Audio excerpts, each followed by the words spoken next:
ഒരു സംഘർഷം ഒഴിവാക്കുന്നതല്ലേ നല്ലത്. താൻ തന്നെ പാട്ടിൽ പോടോ. എന്നാ പിന്നെ വാസുദേവ നിന്റെ പിള്ളേരെ കൂടെ വിളിക്ക്. എല്ലാരും വരടാ.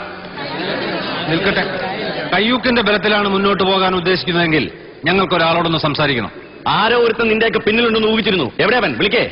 വിളിക്കാലോ, പക്ഷെ ആ വിശ്വരൂപം കണ്ട് ഞെട്ടരുത്.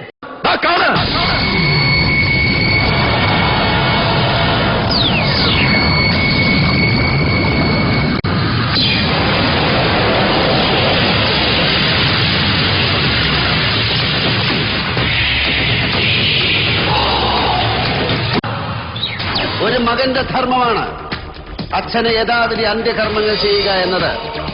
പക്ഷെ മണപ്പള്ളി മാധവൻ നമ്പ്യാരെന്ന മഹാഭാവിയും സർവോപരി നാറിയുമായിരുന്ന നിന്റെ തന്തയുടെ എല്ലിൻ പൊടിയും മാംസം കത്തിയ ചാരവും പവിത്രയായ ഈ നദിയിൽ വീഴരുത്.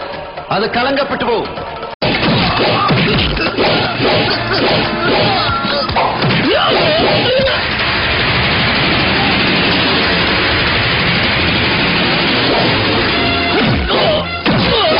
വർഷത്തെ ഇടവേള കഴിഞ്ഞ് ഇന്ദുചൂടൻ വന്നിരിക്കുന്നു.